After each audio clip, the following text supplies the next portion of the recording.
On lui avait dit « Visite cette grotte. Au bout de plusieurs mètres de boyaux, tu arriveras dans une grande salle couverte de peinture. » Qu'est-ce qui pouvait bien motiver ces hommes pour, au-delà de leur peur du noir, enfouir leur art pariétal si profond dans la terre? Derrière la route, il y avait un terrain non attenant à la maison, avait dit l'agence immobilière. Quel intérêt pour lui? Il voulait sortir de sa maison et être chez lui sans passer par un chemin qui ne lui appartiendrait pas. Sinon, autant avoir un appartement en ville et aller dans un jardin public. La porte était très grosse, épaisse, lourde, et il fallait payer un gardien pour l'ouvrir et la fermer. Dans sa loge, cela sentait la soupe et la javel, atmosphère totalement contraire au standing de l'immeuble. C'était impressionnant, en se promenant dans Paris, de voir tous ces bâtiments haussmanniens construits en pierre de taille entre 1890 et 1914. La Grande Guerre avait-elle cassé la prospérité industrielle des Français? Sa fille avait su lire d'un coup. Pendant des mois, il l'avait vue piétiner devant les mots et les phrases, et puis du jour au lendemain, sans hésitation, et elle avait lu. Et cette fluidité soudaine, sans grumeaux, était miraculeuse. Un échec est mat. Le pion, en un instant, saute de case en case pour gagner la partie. Se retourner et regarder en arrière? À quoi bon quand le moment présent contient tout? Quand en claquant dans ses mains, il arrive à faire s'envoler une nuée d'oiseaux? Son grand-père avait bordé les allées du jardin de sa propriété de la rue de la Côte avec des pierres, et sur les allées, il avait mis du gravier. C'était dur d'y courir car les pieds s'enfonçaient. À l'adolescence, la maison étant devenue celle de ses parents, il avait enlevé les pierres parce qu'il rêvait d'un jardin avec que du gazon. Mais comme les mauvaises greffes, l'herbe à l'endroit où les pierres avaient été enlevées avait poussé avec un léger dénivelé, fantôme de la bordure. Du deuxième étage de la maison, il regardait ces traces boursouflées comme l'archéologue guette de l'avion, les traces des anciennes fondations de villas romaines. Au bord de l'eau, le clapotis dérisoire d'une mer sans vent et sans vagues touchait ses oreilles. Il avait un temps ramassé les bois flottés échoués dans une petite calanque, celle des eaux salées. Il avait essayé de les brûler dans sa cheminée avec l'exaltation de celui qui pense avoir trouvé le filon pour se chauffer gratis. Le résultat fut des déflagrations dues au sel qui éclatait quand le bois commençait à se consumer. L'univers sonore était à ce point insupportable qu'il comprit que ce n'était pas la solution pour se chauffer, encore moins pour jouir du romantisme du feu de bois. Le ciel bleu à travers les branches sans feuilles du printemps brûlait les photos. Il préférait photographier le gris du ciel breton qui prolonge le dégradé des paysages dans le ciel. « Regarde la lune à l'horizon !» Il regarda et la trouva énorme.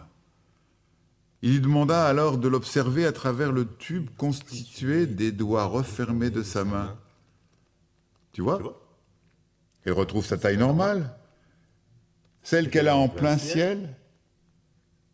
Elle était déçue. Elle aurait préféré une explication du genre « C'est l'atmosphère qui grossit la lune à l'horizon et non, c'est une simple illusion d'optique. » En plein été, il arrivait à mettre de la buée sur l'objectif de son appareil photo en soufflant son haleine dessus. L'obsession de ne jamais marcher sur les lignes des joints des dalles du trottoir de la rue du Cherche-Midi. Le cercle dessiné à la craie sur le ciment de la cour de l'école, départageant les deux territoires, interdisait le franchissement de la ligne autrement qu'en l'enjambant. Le néon clignotait, sans doute en raison d'un starter défaillant, et tourner le tube fluorescent ne changeait rien. Le néon cliquait en hésitant avec un petit bruit de ressort, comme s'il se tendait avant de se déclencher. Il se vit debout sur la chaise en formica jaune. Un jour, il avait retenu son père qui tentait de le frapper, l'immobilisant en le tenant par les poignets. En cherchant à se dégager, ses bras avaient cogné le tube de néon blanc qui éclairait la scène juste au-dessus d'eux. Le choc avait brisé l'enveloppe de verre qui enfermait le gaz fluorescent. Un morceau effilé était tombé et avait fondu sa lèvre inférieure. Son père, à la vue du sang tel un fauve, avait redoublé son attaque. « Monsieur Ravel, le voisin, venait égorger nos poules quand l'âge menaçait de rendre leur chair impropre à la consommation. Jusque-là, elles évoluaient parmi nous dans le jardin. C'était effrayant, il avait tranché le cou d'une des poules qui s'était mise à courir sans tête pendant plusieurs mètres avant de s'écrouler. Pourquoi les plasticiens en blouse blanche, alors que nous étions assis sur les marches blanches du palais de justice, ont-ils coupé la tête du poulet après avoir tendu un grand drap blanc devant les spectateurs? Pourquoi ont-ils peint sur le drap avec le sang qui jaillissait du cou amputé de la tête du poulet? L'acte barbare était plus fort que les arabesques rouges. Pourquoi? Sa fille petite demandait pourquoi tout le temps. Le point d'interrogation met en mouvement, le point d'exclamation lui sidère, résigne. Le point d'interrogation déloge dans les recoins de la pensée la réponse possible ou inventée. Quoi, c'est aussi la conséquence d'une surdité. L'adverbe est moins dynamique que pourquoi. Il était étonné. L'étonnement faisait partie de son inadaptation. C'était aussi la sidération devant l'incident, l'accident, la surprise. L'événement surprenant dérègle le fil tranquille du réel quotidien. Au volant de la voiture, j'entends quelquefois le choc de la tôle froissée d'une collision avec une autre voiture, le contre-choc dans mon cou. Sans l'accident, je ne prends pas conscience du chaos. Toute l'industrieuse activité humaine consiste à rendre fluide le temps prévisible du monde où je vis, ordonné logiquement au point que je disparais dans le paysage de la cohérence. Grâce à l'accident, au coup de tonnerre, à l'éraflure sur la voiture neuve, j'altère cette détermination à rendre tout fluide et constant, équilibré, éternel. S'il te plaît, bouscule-moi. Je n'aime pas ça, mais je réalise soudain quand je me cogne sur la porte vitrée que ce n'est pas par hasard que je suis là, pas par hasard que je croise un peu brutalement cette porte vitrée du magasin, trop transparente parce que le pharmacien, grâce à l'argent qu'il gagne, peut payer le nettoyeur de carreaux, celui qui passe sur son vélo avec son échelle qu'il tient sur son épaule, l'échelle avec les bouts de chiffon sur le haut des montants qui lui permettent de la poser sur la vitrine. Nettoyer une vitre en la rendant transparente, c'est faire disparaître l'objet, le morceau de verre qui devient invisible, n'arrêtant plus que le vent et ma tête. En regardant le paysage un jour de printemps, il vit la végétation donner un coup de pied dans la porte et faire irruption avec violence. Il fallait enlever ses chaussures avant d'entrer dans la salle de danse pour préserver le parquet. Mais le thème du stage qui s'y déroulait ce jour-là était le clown. C'est sale un clown. On dit paillasse, non ? Les cols de chemise des clowns portent toujours les traces de la sueur des précédentes représentations. Et la sciure de la piste de cirque, on la retrouve au pied des comptoirs des bars. Dans les boucheries, dans les arènes, elle s'agglomère avec le sang, les mégots, les excréments des éléphants et sur les taches de cambouis dans les garages. La sciure est elle-même le sang du bois. Élisabeth ne savait pas en commandant une escalope à la brasserie du Verdun qu'il y avait de la chapelure autour. Elle ne digère pas la chapelure, elle a pris un Alka-Seltzer en rentrant à la maison. Tu es sûr que je peux jouer le clown sur un beau parquet ciré? Tu es sûr que le chapiteau est là par hasard? Qu'il n'est pas indispensable pour être le cirque? Ces piquets sont plantés dans la nature, et quand il a plu, il faut mettre de la paille sur ses accès boueux. Par grand vent, la toile du chapiteau claque comme un drapeau. Cette toile est tellement indispensable à l'imaginaire des spectateurs que le petit cirque italien qui fait ses spectacles à l'air libre, sans chapiteau, avec juste la piste et des gradins en bois, avec son lama sans poil qui paie dans le manque d'herbe du terrain vague, semble orphelin de sa toile absente. Sa piste nue sans chapiteau, la misère.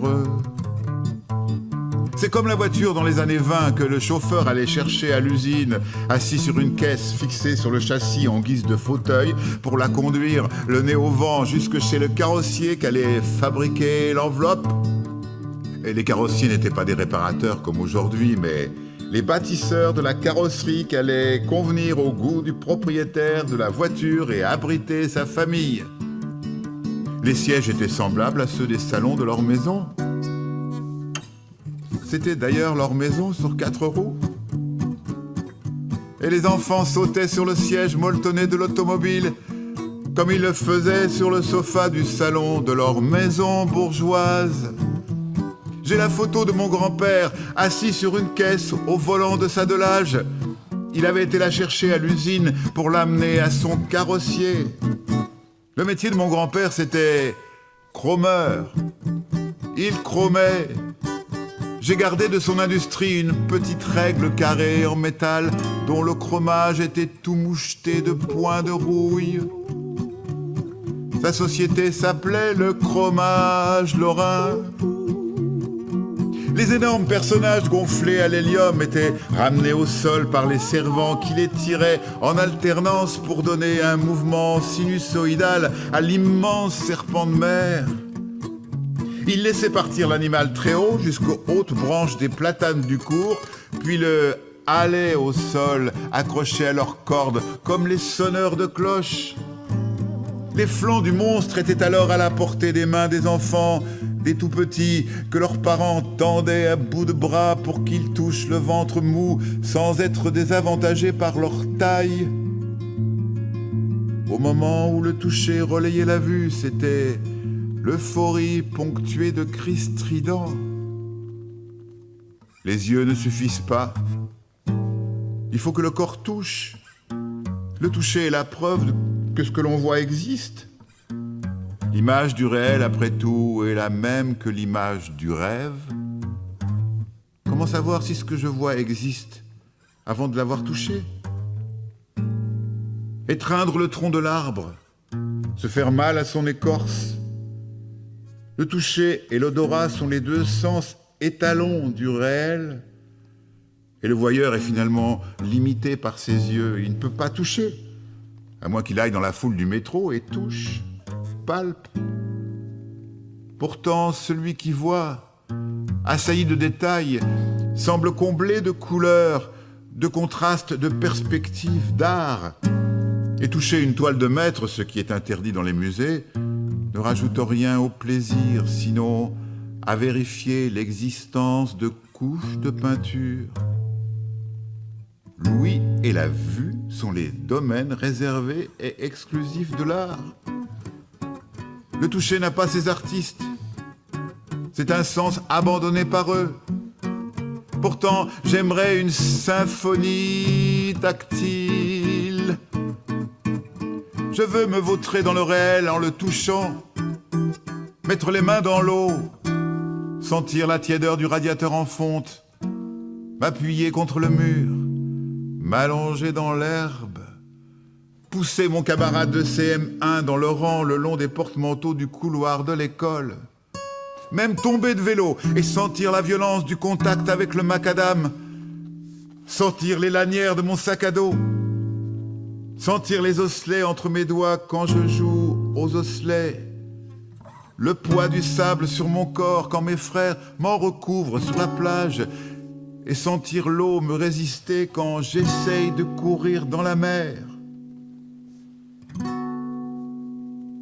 Les Japonais, grâce à cette façon si particulière qu'ils ont de saluer de la tête, développent certains muscles du dos et du cou. Et les appareils photo numériques, à cause du résultat immédiatement visible sur l'écran au dos de l'appareil, permettent eux aussi le développement de certains muscles dorsaux et cervicaux, à force de se contorsionner pour regarder chaque photo aussitôt prise. Ce geste répétitif n'a pas qu'un effet ergonomique, il modifie les photos elles-mêmes. Du temps de l'argentique, on ne pouvait juger du résultat que longtemps après, en allant chercher les tirages chez le photographe, qui avait l'air, en vous remettant la pochette, de vous présenter ses condoléances. À cause des photos floues, trop sombres ou surexposées qu'il avait tirées, quand même. Et impatient, dès qu'on avait cette pochette en main, on vérifiait le résultat dans le magasin sur un coin du comptoir. Eh bien, on doit regretter ce temps, parce que prendre une suite de photos sans vérifier immédiatement ce que ça donne a des vertus. D'abord, l'absence de découragement d'une prise à l'autre qui vous permet soit de vous enfoncer dans votre erreur, soit d'aller au bout de votre désir. La vérification, le contrôle sont utiles pour ce qui est à contrôler et à vérifier, mais mortels pour ce qui est en devenir. Timide, maladroit. Et la recherche de cette coïncidence entre la photo prise et la photo rêvée, ce prototype de toute photo réussie que contient notre imaginaire, elle est fragile et peut être ratée à cause d'un jugement trop hâtif. Le pilote de rallye, même si ce sont les indications de son copilote qui lui permettent de mener sa course, doit toujours se laisser aller à son instinct, au coup de volant irrésistible. Il doit conduire comme un inconscient, le copilote étant sa part consciente, garante du risque calculé. C'est ça le style, et c'est pour ça qu'ils sont deux. Le regard tue ce qui touche, il faut voir et non regarder. Rimbaud nous enjoint à être voyants, et ça ne veut pas dire magicien ni devin, ça veut dire laisser la vision nous envahir, sans analyser, sans trier ce qui la constitue, rétablir le chaos des formes, oublier l'utilité qui a servi les objets et les êtres entre eux, admirer les hasards, les associations de formes et de couleurs, accepter le buisson qui fait peur, le visage qui inquiète, regarder la varicelle comme si c'était la lèpre. Et si on a le mal de mer, bien sûr qu'on va mourir. Bien sûr qu'on a raison de vouloir se jeter par-dessus bord pour clore le mal. Pourquoi ? Comment ? Quoi ? Quand ? Les enfants aiment tellement les questions. Ils ont tellement envie d'en poser. Ils sont tellement impatients d'y répondre. Dans cette forêt de doigts qui se dresse au bout des bras des écoliers quand l'instituteur a demandé qui savait combien pesait un éléphant adulte, il y en a très peu qui appartiennent à des enfants qui ont la réponse. Ils veulent juste répondre, sans savoir quoi. Et si l'un de ceux qui sont sans réponse est invité à la donner, la réponse, il se tord les lèvres, regarde les autres enfants avec angoisse. Il ne levait le doigt que pour participer à cet enthousiasme général, à ce flux d'énergie que déclenche la question, appelant irrésistiblement une réponse. Woody Allen, à une conférence de presse, avait commencé en disant « J'ai les réponses, est-ce que quelqu'un a des questions ?» On a envie de répondre avant même d'avoir quoi que ce soit à répondre. Comme le bébé rit aux éclats en imitant ses parents, avant de comprendre la raison de leur rire, sans retenue. Et ce n'est que bien plus tard en âge que les causes du rire affleureront à sa conscience. Et puis, être joyeux avant d'avoir une raison de l'être, n'est-ce pas témoigner d'une grande aptitude à la vie ?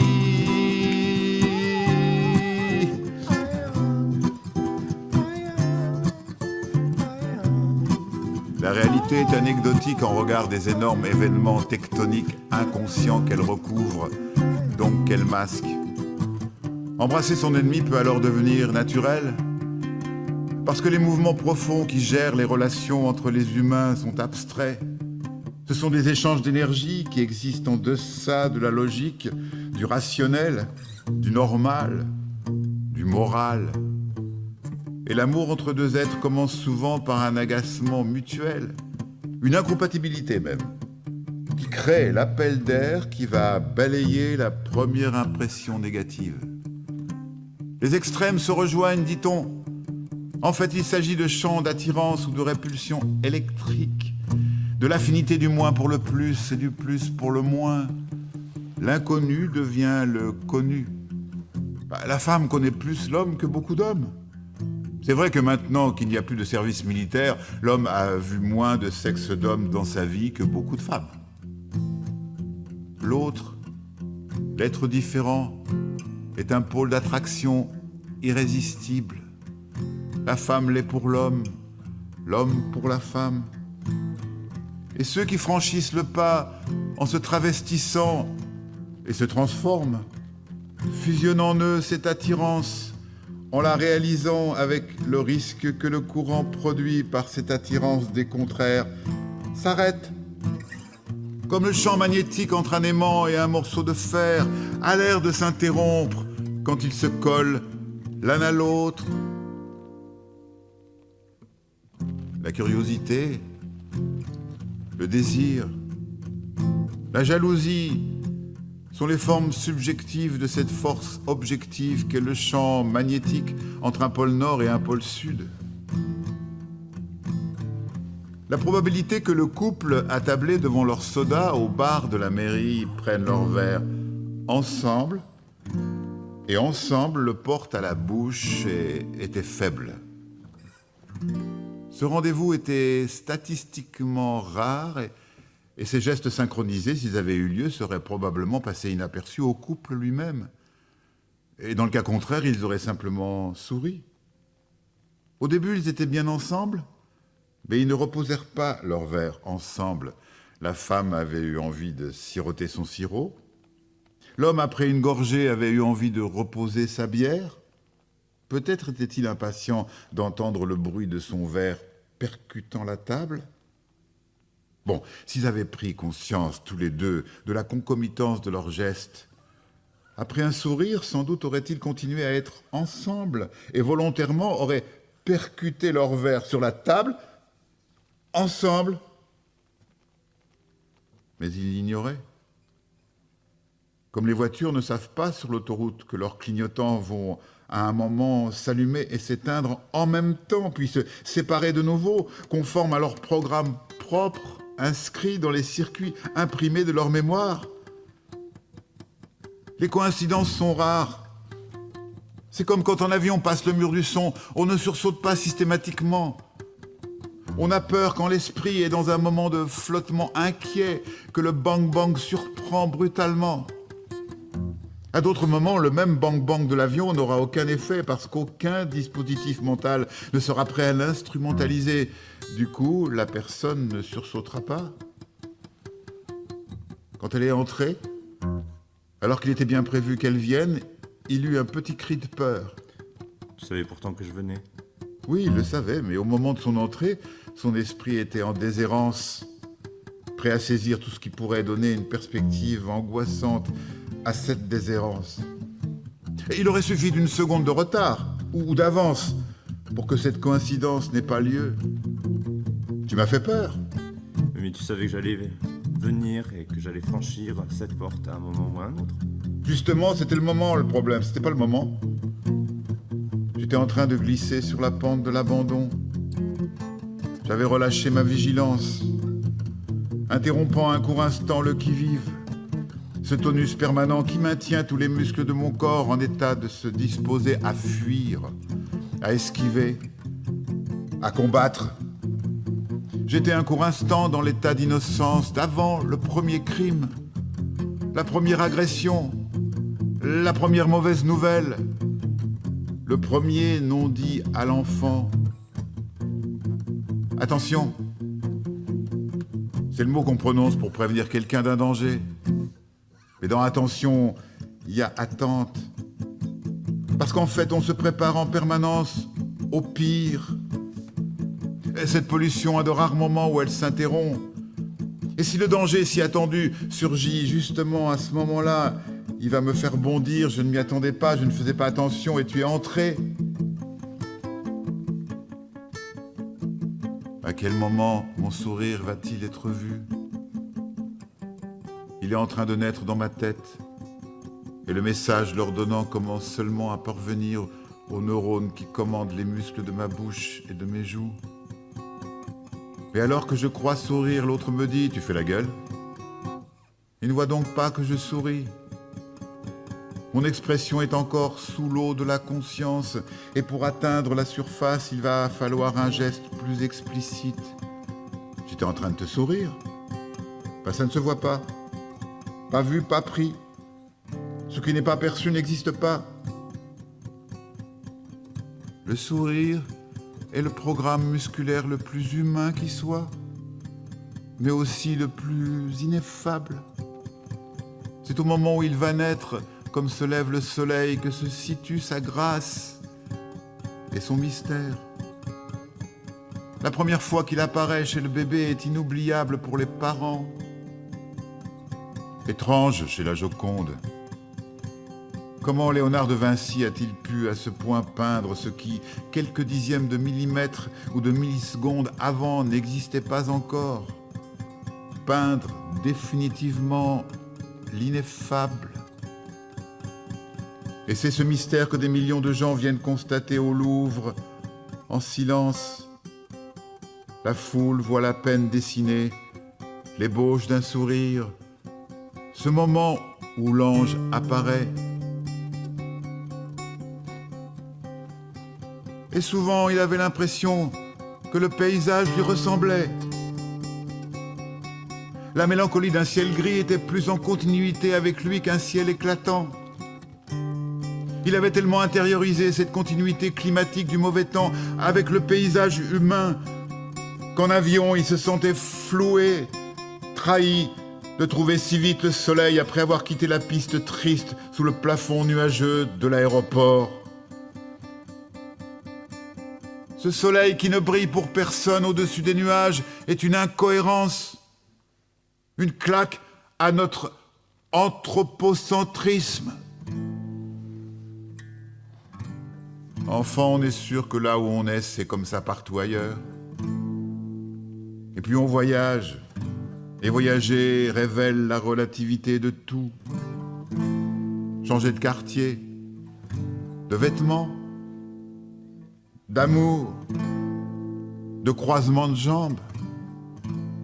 L'horrible zone commerciale avait le même ciel, était bâtie sur la même terre qui à peine plus loin était d'une telle beauté qu'il avait arrêté sa voiture pour prendre une photo du paysage.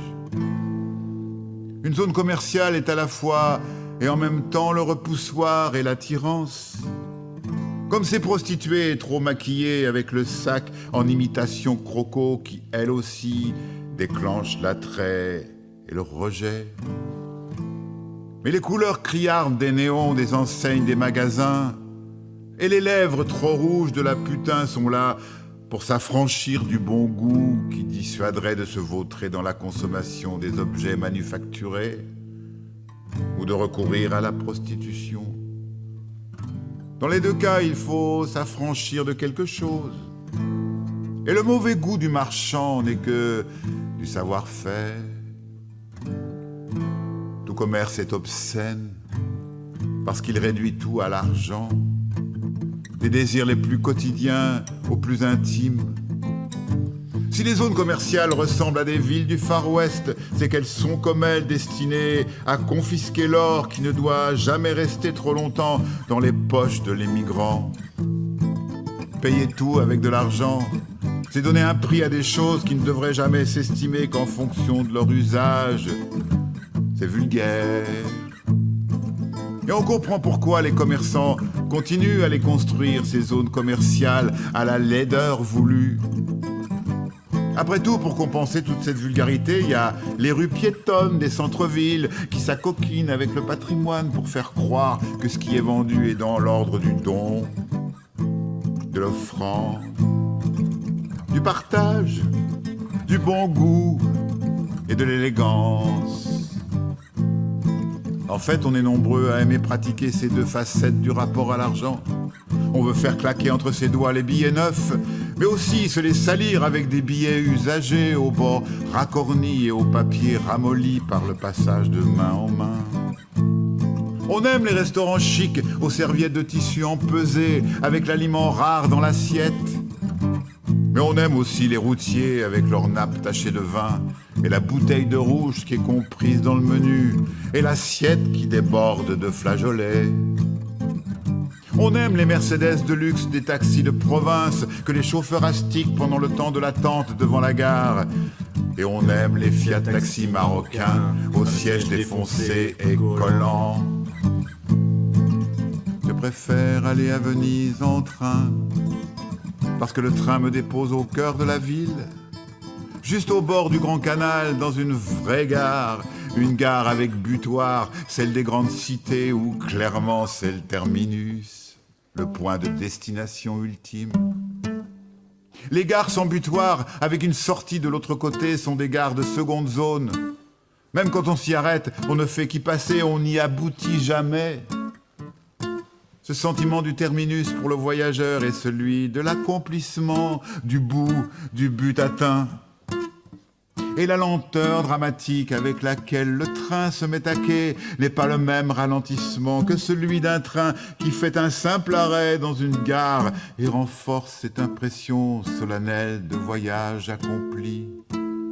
Le train ne repartira pas de sitôt.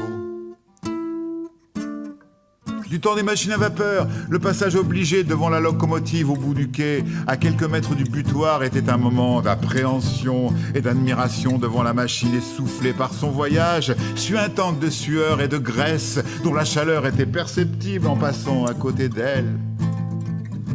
Encore un peu, on aurait vu le chauffeur couvrir la locomotive d'une bâche, comme on recouvre les trotteurs après la course, avec les fumerolles de sueur qui s'élèvent au-dessus de leurs poils dans l'hiver de l'hippodrome. Chaque voyage en train était alors l'enfourchement d'une machine née de l'ère industrielle, une célébration triomphante du progrès. J'avais agrippé de mes deux mains la barre chromée de la vitre du couloir du wagon. J'étais debout et regardais le paysage défiler. Je voyais les yeux de mon voisin sauter de droite à gauche à droite à toute vitesse, happant un coin du paysage, puis l'abandonnant aussitôt pour un autre. Le bruit des roues sur les rails parvenait à mes oreilles par intervalles irréguliers, comme si les rails avaient été fondus dans différentes qualités d'acier. Ils résonnaient au contact des roues en donnant des sons différents.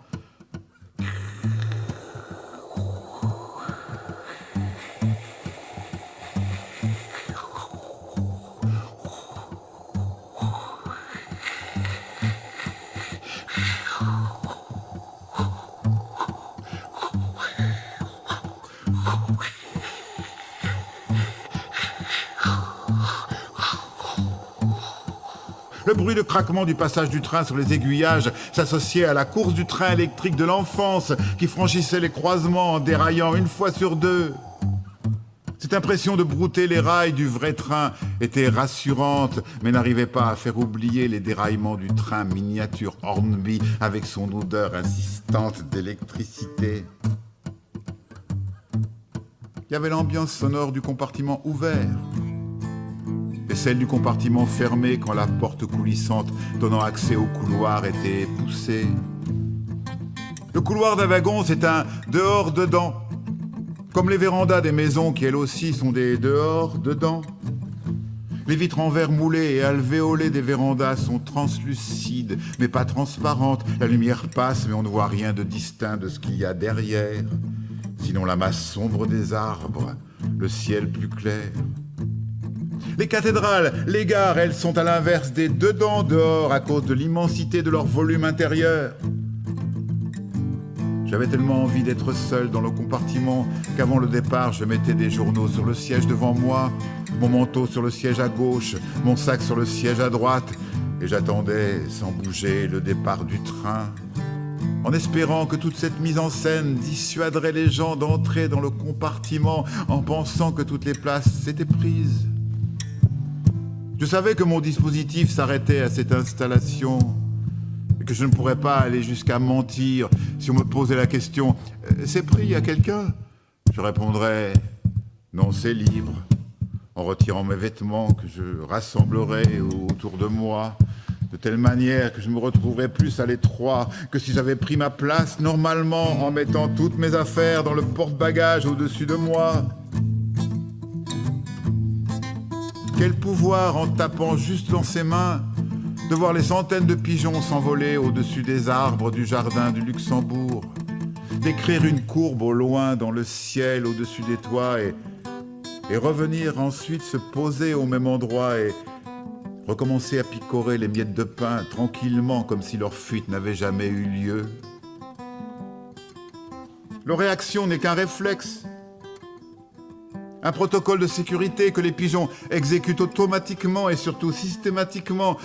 Comme on fait systématiquement sortir les enfants de l'école quand la sirène retentit sans leur dire si c'est une fausse alerte ou non, une simulation, une préparation pour le jour où. Et ce réflexe, on en joue avec son chien, en faisant semblant plusieurs fois de suite de lui lancer un bâton au loin. Chaque fois, il déploie tous ses muscles pour s'élancer, même s'il doit forcément se rendre compte qu'on le prend pour un imbécile. Il continue à se précipiter dans la direction où on l'a fait croire qu'on lançait le bâton pour le jour où. Et justement, le jour où, il sera prêt. Cette capacité de réagir de manière réflexe, on l'altère, nous, en apprenant à temporiser, en cachant nos émotions. On te frappait quand tu étais petite, avait-il demandé à Sophie, qui, à la suite d'un mouvement brusque et involontaire qu'il avait fait, avait brutalement écarté sa tête comme pour esquiver un coup. À cause du mouvement de peur de Sophie, il avait vu le fantôme de la claque apparaître avec une actualité déroutante. « Oui, on me frappait », avait-elle répondu en souriant. Pendant quelques secondes, il s'était vu violent. En réagissant comme elle l'avait fait, Sophie lui avait donné le rôle de ce parent qui la frappait. Comme ces gens dans les cafés qui vous racontent les yeux dans les yeux. Donc je lui ai dit, si tu continues comme ça, je te casse la figure. Et semble vous confondre un instant avec celui qu'ils avaient menacé. On se sent alors obligé de sourire comme pour signifier à l'autre « N'oublie pas que ce n'est pas moi là, je suis celui à qui tu racontes l'histoire. » Mais le passé est à ce point convoqué. Et la scène revécue, on a peur que le coup parte. En tout cas, on est saisi devant ce ressurgissement du passé. Une maison magnifique à la sortie d'Aix-en-Provence le faisait rêver. Puis une autre avec une allée qui y menait bordée de platanes. L'emprise sur ses sens de ces maisons était démesurément amplifiée par la difficulté de les voir distinctement. La seule chose qu'il pouvait détailler de ces propriétés était la grille en fer forgé qui donnait accès au domaine. Mais son imagination peuplait les vides de sa vision. Il voyait les carrelages, le perron, les vieilles pierres, la table en fer forgé du jardin, le gravier, les vieilles balustres à colonnade qui fermaient la terrasse, la fraîcheur des pièces à haut plafond, l'odeur d'encaustique, les roses dans le jardin, le lierre qui recouvrait l'un des murs, la glycine, les oliviers en contrebas, le cyprès qui donnait la verticalité et les pins parasols qui donnaient l'horizontalité. Il aurait aimé posséder l'une de ces maisons, en sachant bien qu'aussitôt acquise, l'envie d'une autre maison aurait rapidement altéré sa jouissance de propriétaire. Ses désirés, envier, être jaloux qui l'animait. Il n'arrivait à jouir de ce qu'il possédait que dans les moments de fatigue, quand la quête de l'ailleurs et du mieux était suspendue. Se contenter de ce que l'on a est un bon projet, mais ce n'était pas celui qui correspondait à son fonctionnement profond. En même temps, quand on achète une maison, on l'aménage, et en la modifiant, en même temps qu'on la rapproche de cette maison rêvée dont elle fut le fantasme, on l'abandonne, mais sans la quitter.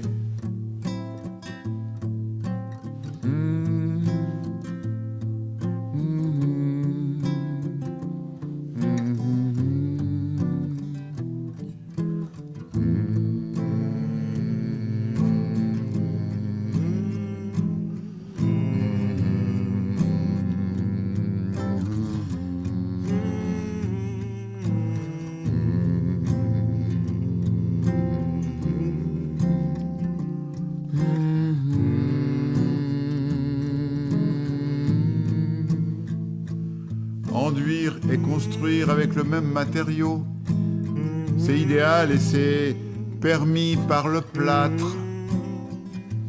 La peinture, elle, transforme une surface, mais ne peut rien pour ce qu'il y a dessous.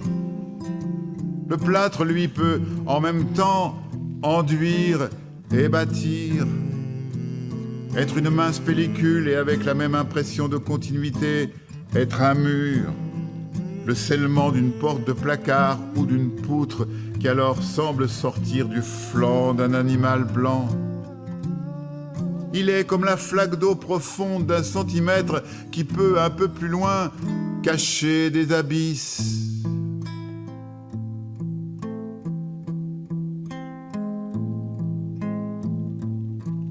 Sous le pont Mirabeau coule la Seine. Le ciel est par-dessus le toit. Après l'hiver, le printemps. Après la pluie, le beau temps. Il faut qu'une porte soit ouverte ou fermée.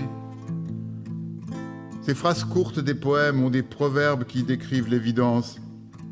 Sont comme une publicité pour le réel. Je mettais un pied devant l'autre et ça me faisait marcher. La voiture roule, l'eau coule, le courant d'air fait violemment claquer la porte, tout a tremblé dans la maison. Je me suis enfermé dans ma salle de bain. J'y suis resté plusieurs heures, le temps que le plâtre qui scellait la seule porte d'accès se solidifie et que je puisse alors l'ouvrir et sortir. Cet enfermement volontaire que j'aurais pu arrêter à tout moment en ouvrant la porte, quitte à la sceller de nouveau après avoir enlevé le plâtre mouillé, était du temps volé au temps. Je trouvais cette attente obligatoire féconde. Elle était la durée nécessaire à la prise du plâtre. J'éprouvais le plaisir du travail qui s'accomplit sans moi. Il y a des moments comme ça où la pause et le repos font partie du travail. Lancer une machine à laver. Faire du levain avec cette farine mélangée à l'eau dans un linge humide et qui prend petit à petit sans qu'on s'en occupe. Cuire les légumes que l'on a épluchés. Les mois d'hiver, les agriculteurs assis près de la cuisinière ressentent une petite démangeaison sur le col de leur chemise, semblable à la lente germination des graines là-bas sous la terre de leur champ retourné. Pourquoi doit-on sortir parce qu'il fait beau dehors ? Enfant, il en arrivait à souhaiter la pluie pour être tranquille à la maison, où il ne se sentait jamais enfermé. À la limite, il aurait accepté de sortir quand il pleuvait, sur le seuil de la porte, à la lisière des gouttes, avec le bruit de la pluie sur les feuilles du jardin, l'odeur de la terre mouillée, et s'adosser à la maison, là où le toit s'avance légèrement au-dessus de la façade. Il aimait cette course vers l'abri quand il était surpris par l'orage. Jamais il ne courait si vite en temps ordinaire. Pour être mouillé le moins longtemps possible, il faut freiner sa course au dernier moment contre le mur abrité ou sous la porte cochère. J'ai évité l'averse, exactement comme j'évitais le ballon du jeu collectif de la balle aux prisonniers. Échappé in extremis au trait de la pluie à la trajectoire du ballon, quel soulagement! Pour les mêmes raisons, aux autotamponneuses de la foire, il évitait les autres voitures. C'était bête parce que c'est fait pour tamponner les autotamponneuses. Et il n'avait aucun plaisir à se faire rentrer dedans, ni d'ailleurs à rentrer dans les autres. Quand, après avoir formé les rangs et donné le gage du respect à l'instituteur en se figeant un moment, celui-ci nous disait d'entrer.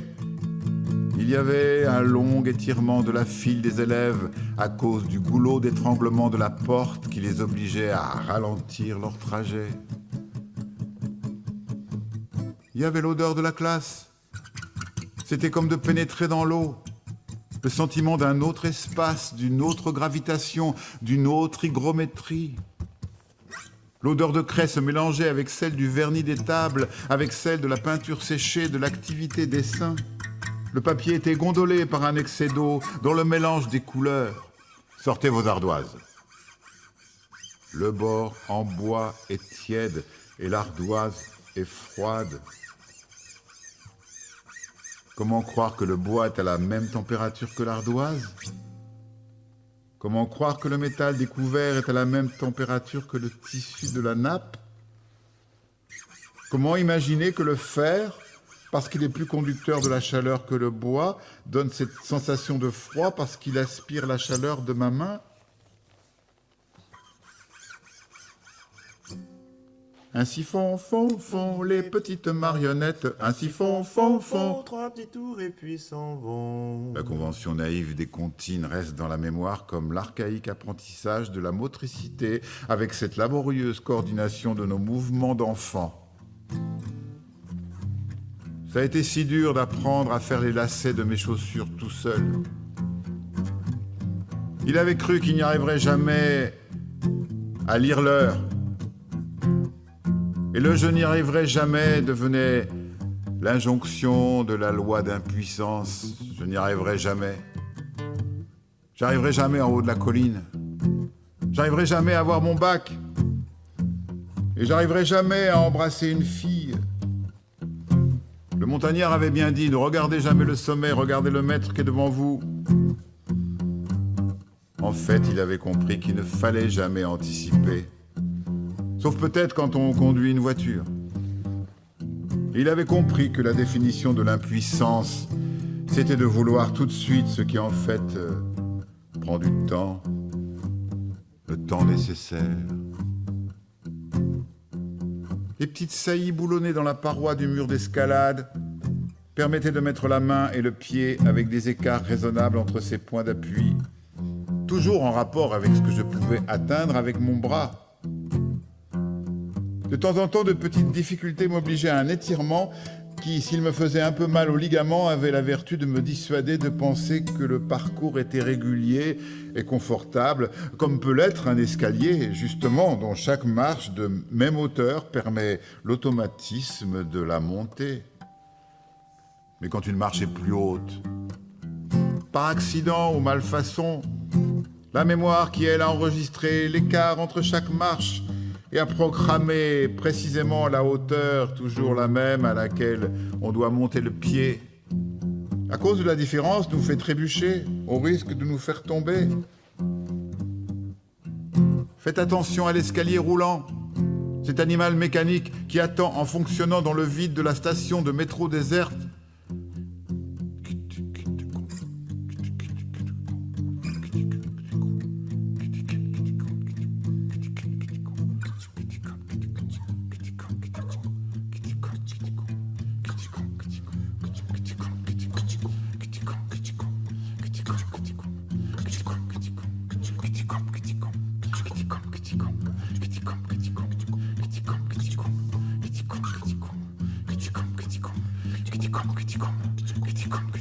Quand l'escalier est en panne,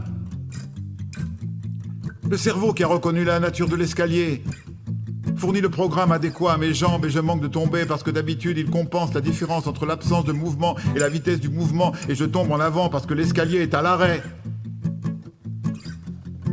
Quand il fonctionne, l'escalier mécanique, je me range immobile sur la droite, tandis que sur la gauche me dépassent les gens pressés.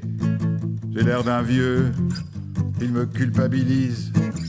Ils ont peut-être raison de garder leur rythme.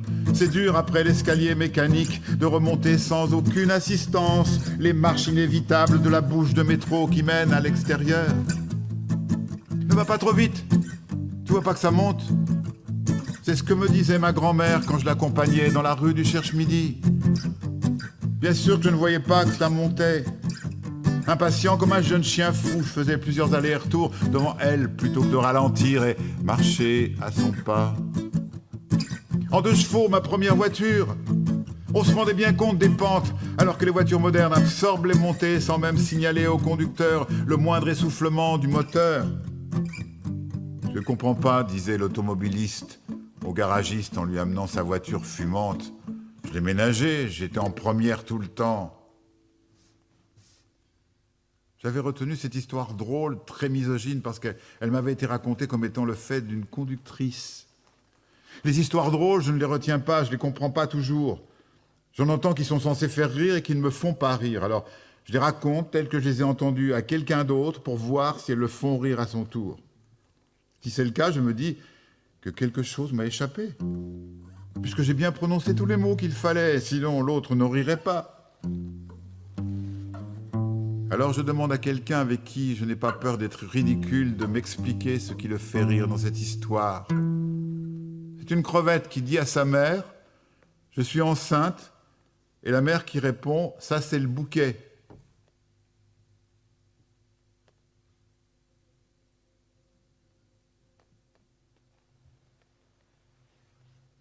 Par les bébés, par les chiens. Revisiter avec plaisir le langage d'avant le langage. Le bruit des onomatopées, de la valse des aigus et des graves, des grognements, du cri. Cette préhistoire de la parole où les sons sont couplés à l'émotion, à l'indignation, à la colère, à la joie. Quelquefois, quand je veux réfléchir à un problème, je le déplie à haute voix dans une langue imaginaire. Vague imitation de l'anglais qui me permet, débarrassé de la syntaxe et du sens précis des mots, de raisonner de façon flottante avec l'ombre des idées plutôt que les idées elles-mêmes. On the strength of foreign preacher crime sits served on the tree in your foreign mind. And the creature comes by happen for, and the creature grants and bird. It's still the righteous for a crime. She comes to tries, be careful, it's a proper pride, sure it can try, answer, and a line for a bridge, oh, and reach you, oh my. And I know it gets a tour if I'm fine, it's a tour with a 999, the line is true, it's small, and then it's truly gonna for it, it's me, la, la, la, la, la, la, it's true, on a kind of confined, it's long, and it's a streak of a foreign lie, and it's rather some British and foreign projects of the brass, and blast, and the brass, and the blast, and blast. Quand il se détendait, ça le faisait loucher. Son petit frère louchait carrément, et lui, l'aîné, l'emmenait dans un centre où, ayant placé son menton sur une mentonnière en plastique, il devait regarder dans 2 œilletons. Avec l'œil droit, il voyait une fleur, et avec le gauche, un pot. Il devait ajuster ses 2 yeux et mettre la fleur dans le pot. Moi, j'attendais pour ramener mon frère à la maison. Ceux qui louchent, ou plutôt ceux qui ont un œil qui part, sont attendrissants. Un léger strabisme peut même séduire. Les bègues, eux, sont agaçants. Ils vous persécutent en retardant le mot salvateur qui doit donner le sens à la phrase qu'ils commencent. En dehors de la durée, souvent triplée, voire quadruplée de leur temps de parole, à force de répéter les mots comme s'ils avaient besoin de cette répétition pour prendre leur élan, pour continuer, ils exaspèrent notre capacité d'attention. En plus, comme le dit Diderot, il n'y a pas de gens qui aiment plus à parler que les bègues. Et il rajoute qu'ils aiment plus à marcher que les boiteux. C'est vrai qu'un boiteux qui marche, souvent à cause de la difficulté qu'il éprouve à le faire, donne plus d'élan et d'enthousiasme à sa marche que d'autres.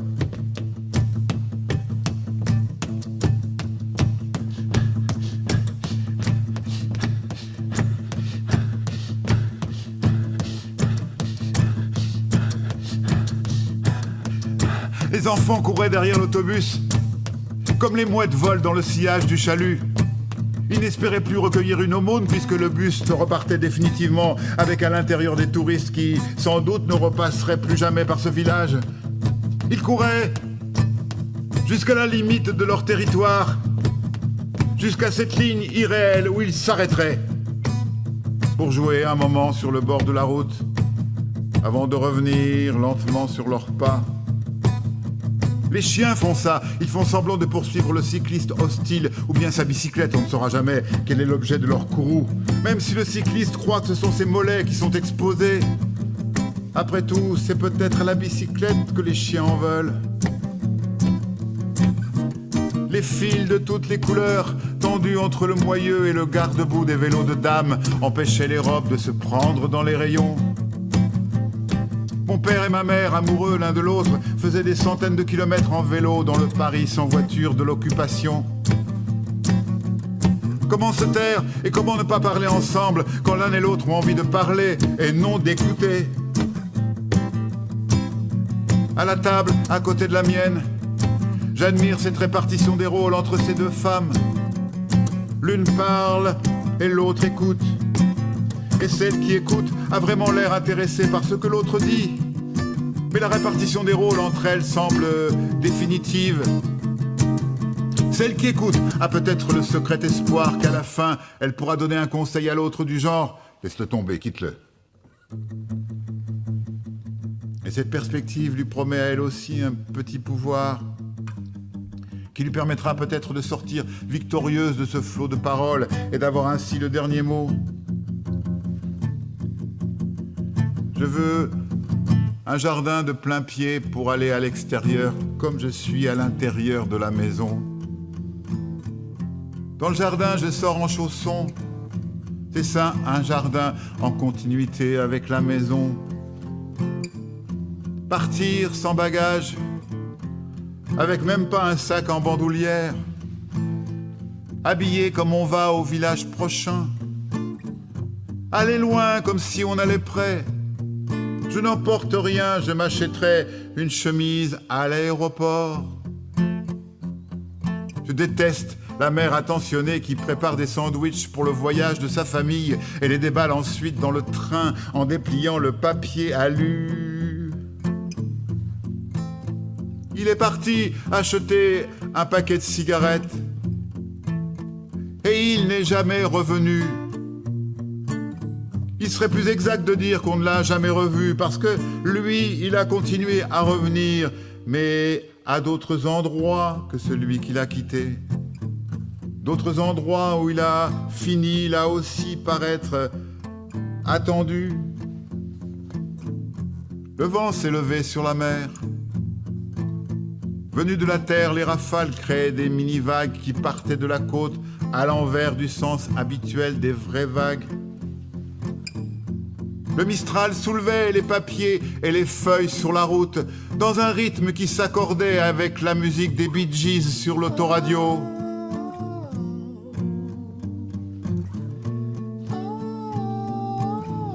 Il en oubliait de conduire.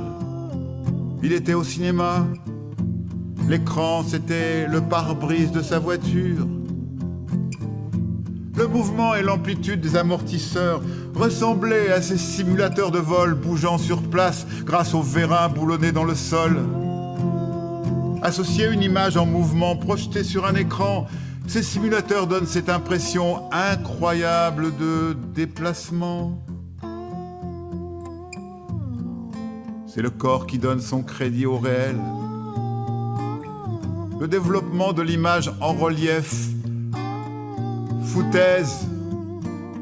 Les gens qui ont une mauvaise vue n'ont jamais mis en doute la réalité de ce qu'ils voyaient mal. C'est ce qu'on ressent avec notre peau, nos muscles, nos os, nos viscères, qui est la preuve du vrai. Mais nos yeux ont pris une telle importance que si j'avais le choix entre la cécité et la surdité, je crois que je choisirais d'être sourd. Pourtant, on peut croire au son réel avec des sons enregistrés sortis de haut-parleurs. Mais on ne croit jamais à la vision réelle avec des images projetées sur des écrans, même si elles sont en 3D. Le son est toujours plus vraisemblable que l'image. Mais malgré tout ça, je ne veux pas être aveugle.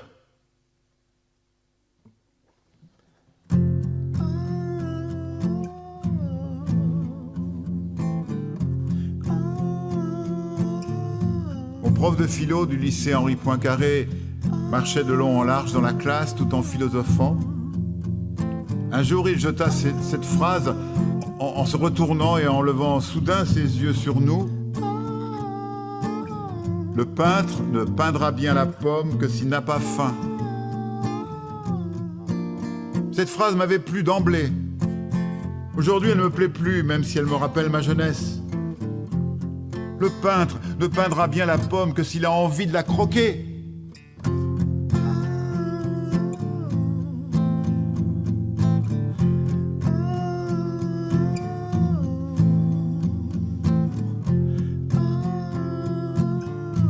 On lui avait dit, visite cette grotte. Au bout de plusieurs mètres de boyaux, tu arriveras dans une grande salle couverte de peinture.